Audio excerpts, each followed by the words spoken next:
I think one of the things we try to do here at Marquette is really emphasize to our students that they need to be men for others. One of our goals is to form Christ-like men who came to serve rather than to be served. And so in having a graduation service requirement, we're really trying to emphasize to students that one way they can share faith or grow and develop as human beings is basically to share the blessings that God has given them with others in the community. That's how I view our graduation requirement. It's sort of an extension of that blessing.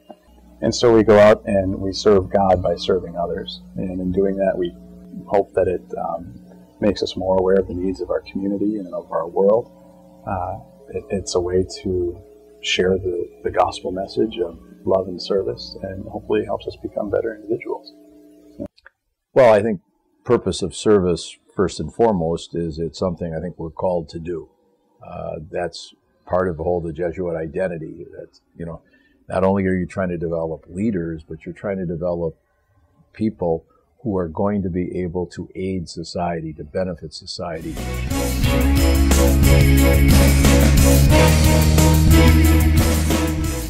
I think for many of our freshmen, their very first service experience comes through our freshman retreat program, where they're put together in small groups, and the senior students take them out either to a local food pantry or a shelter, or perhaps even a church, and they get their first service experience of working with people in the community.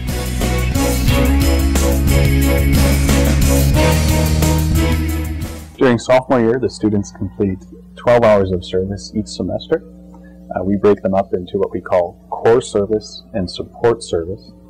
Core service is hands-on service to people in the community, whether it's tutoring children at an elementary school, working with residents in a nursing home, or serving people in a soup kitchen or shelter.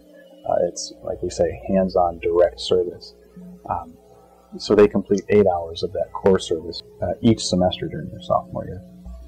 They also do 4 hours each semester of what we call support service, and that's kind of like helping hands. They might be setting up a fish fry at their local parish, or moving furniture here at our school for some sort of function, or assisting with something like open house. All the sort of small things that need to get done where you need helping hands.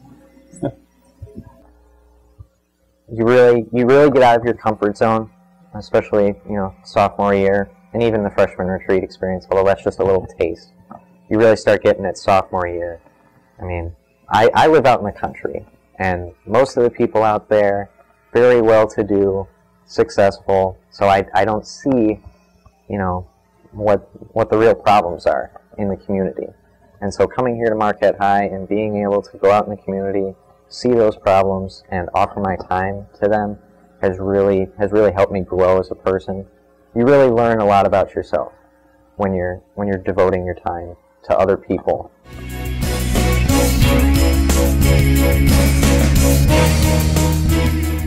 During junior year, we continue on with the similar format that they had sophomore year. They still need to complete 12 hours each semester. This time, though, instead of having that distinction between core hours and support hours, it's all what we call core hours, so direct hands-on service. And with each semester, they have different types of service. We have one class called Christian Discipleship, and as part of that class, the students tutor elementary school students at St. Rose, St. Leo School, which is just a couple blocks away from us. So they do that as part of their Christian Discipleship class. They also do a special project through Christian Discipleship, which usually consists of 15 hours of service to an outside agency like a Boys and Girls Club, or again a homeless shelter, or perhaps the vet hospital, the VA hospital. And that service is, again, hands-on, assisting those who have the most need. That's what they do one of their semesters of their junior year. Their other semester of their junior year, they're required to do another 12 hours of service, and they work on that through our campus ministry center. And they will pick an agency in the community, be it an elderly home, the vet hospital, or maybe a school, and they'll do all 12 hours at that one agency, assisting with the residents or the children, doing service that way. I did my junior service work, one at House of Peace and two in South Dakota. The House of Peace mission is to serve the poor within our community. Our mission statement says that based on gospel values, we are here to meet the physical, the spiritual, and emotional needs of our guests. And we do that by offering emergency food pantry, a clothing center, nursing clinic, and legal clinic. It is our ultimate desire to see these, and we call them guests because they come to our house, to see all of our guests to become self-sufficient. So that's the ultimate goal, to help people become self-sufficient. I would hand out food to people who needed it. I would organize clothes. I would put food on shelves. I would turn people away who wanted clothes and they didn't have the proper forms or stuff, and that honestly was probably the hardest part, because turning away people when you have so much. Oftentimes they come in, maybe mom or dad want them to come in, or it's a requirement of school, of their class. And so oftentimes when they come in, you can kind of tell there's not a lot of enthusiasm. Maybe some of them have to miss basketball practice or whatever to get these service hours in. But once I explain to them that how they're helping the poor, how what they're doing is, it's not just stacking boxes up, but they're making it helpful to us that we can get this food into the homes of families that are in need. When they realize that this food is going to go to a family that otherwise would not have anything to eat, you see the perspective change. You see the diligence and the commitment now, and just the respect in how they approach their service hours, because they understand this is so important. They understand that, okay, it was an assignment, and it moves from an assignment that, wow, I'm helping to do mission. What I'm helping here is to help to make sure a family is going to have something to eat. A man is going to have a fresh, clean shirt to go on a job interview, that hopefully he can get a job to support his family. I believe that oftentimes they come in and maybe they don't even realize that people are hungry. They probably gotten up in the morning and grabbed an orange or a banana off the table, looked in the refrigerator and made them a wonderful lunch or whatever.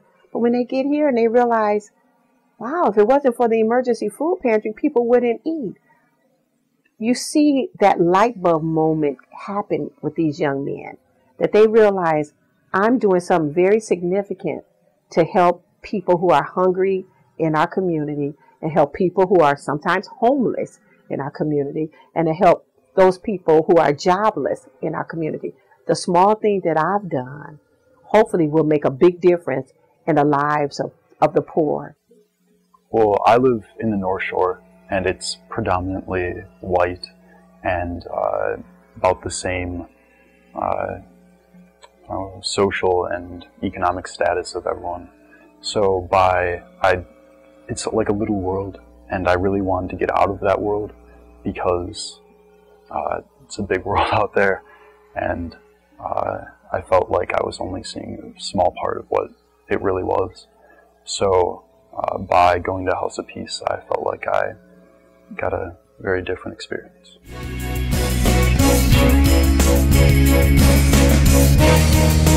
Well, the Senior Shared Life Project is been going on for over 41 years, and it's an opportunity for all of our seniors to go out into the community, to work at a variety of agencies and institutions for 2 full weeks. It's more or less the capstone of what they've been doing for service opportunities. So the entire class, 250 to 60 fellas, are all out. They come together the middle weekend of the project to process what's occurred.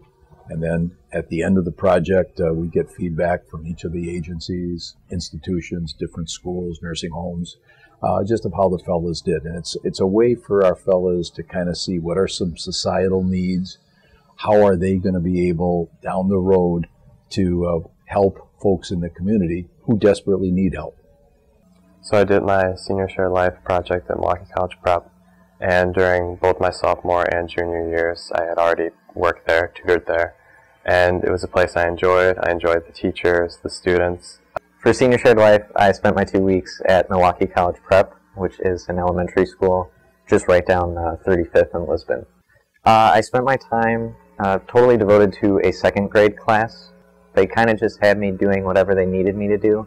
I was like an extra set of hands, an extra set of eyes to make sure the little kids are, behaving, making sure they're doing their accelerated reading, homework and such.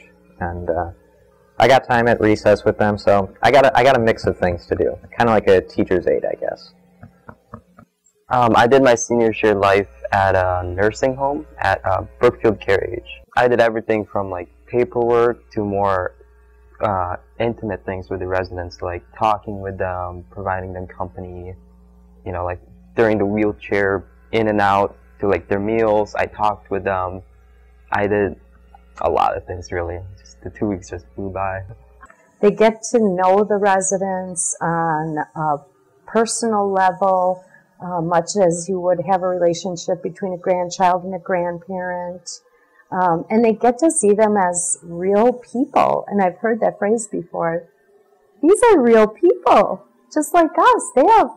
They do fun things. They have happy hour. Wow, I can't believe they have a beer once in a while. And they talk about sports, and they just really, I think that's one of the neatest things they do is get to know them on that personal level. I was a big hit with these second grade girls. Don't know how, but I guess I really just gelled with them from the start. And so every day, right before lunchtime, they'd race to try and get me to sit next to them at lunch. So they kind of fought over me in a way, which was kind of gratifying and humbling at the same time. And with the guys, they really enjoyed it when I went out with them to recess. They'd have us play their own second grade version of tag, where there are tag backs. So they'd always make me to start it out. And, running out in the snow, because it was still snowing outside, that was hard in itself. But as soon as I'd tag kids, the guys would just tag me right back. So it was just a never-ending cycle. So those instances really put a smile on my face when I think back. I mean, it's just amazing. Or when you're talking with a resident, and then they start telling a story, and then they really start getting into it, and it's really funny, and you hear them laugh, and it seems like they've never laughed like that before. It's just, it's so unexpected, but it's so genuine that it can only come from God. And I'm just saying, those are the little moments that would make a whole day's worth of paperwork or walking or supervising worth it. Well, I think fellows during the project kind of learn on a number of different levels. I think just in terms of some cognitive awareness of what's out there in society. You talk about some problems, you read about them in school. Well, maybe you don't understand the extent of poverty. Maybe you don't understand what the needs are for students trying to master skills when they come from a disadvantaged background. What do we need to better take care of the elderly? What about folks who have special needs? Perhaps they have some learning difficulties, probably emotional problems. The fellows find out, okay, it's not simplistic how you solve these. I think they also have some self-discovery. They find out that they have some talents, some skills to work with people, to help people. It's not designed for them to change careers or anything like that. It's much more that it's married to the idea that we want graduates who are going to go out and serve others. And those others, I think we need to broaden the awareness base of just who all the others might be. And I think that's what the project does, and that's what the fellows kind of discover. And then they see that they have certain skills that maybe have never been utilized. They've been in a school setting. Now they found out, hey, I can do some things. You definitely learn a lot about yourself. For me, it kind of solidified my belief that I do work well with kids. So that's kind of my specialty in service. As you're doing whatever you need to do to get a job done, nothing's really about you. You're giving your full focus and attention, and all your time and effort and talents just to a group of people, I mean, at least on Senior Shared Life, you've never seen before. So I think getting us out there into the working world, basically, I mean, we basically worked there for 2 weeks. So getting us out there and into a new environment, it's really eye-opening. You really become thankful for what you have, but also thankful for the opportunity to go out there and give your time.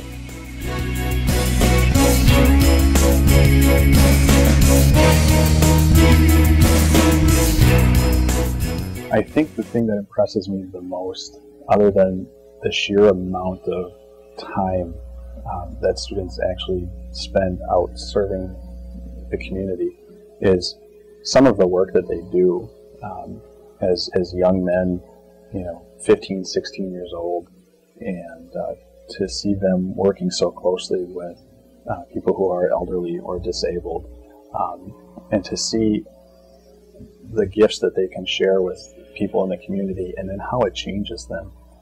One of our service requirements is to have them complete a journal and reflect on the service that they've done throughout the year. And so when I read their stories about the kind of work they're doing, and when they talk about a particular individual or service opportunity that meant something to them, how it changed them or changed their outlook, that's what impresses me the most, is just to see the difference it makes in their lives. And a lot of them will say, wow, here I went out thinking I was going to do all this good work for other people, and I feel like I benefited from doing that service. And so that's a good thing to see. I think one of the biggest things about our service program that people don't see right away is that it's a journey. It really is. It's from freshman year, freshman retreat, your first real service experience, all the way to Senior Shared Life. It builds, and it's really well coordinated. They make it so that you learn different things at different times, and by the end, what happens is you really transform in terms of the way you see things and the way you respond. A man for others is someone that knows that he is only here because he is meant to help other people. A man for others knows that, and he acts on it. When you're a man for others, it's just never thinking or hesitating about giving love. And that makes service all the more powerful when you get something back out of it. And you don't even expect it. Just because we're all human, we're all people. When we're loved, we desire to give that love back. And when you see that happen, you're not only a man for others, you're a man with them. You share those little moments I'm talking about with them, and they share it with you too. And the love just keeps on getting stronger and stronger. It's a never-ending cycle, and the more you want to share that love with them, the more you want to do service, the more you're going to meet more and more people who give that back, and the more you're going to realize that you're a man for them at first, but you're also a man with them. There's always going to be service opportunities out in the world, whether it be through the parish or some other organization that you might be a part of later in life. I mean, the opportunity to serve others is always going to be out there. And from my experience here with Marquette service, it's definitely made me eager to continue to give my time to others who need it.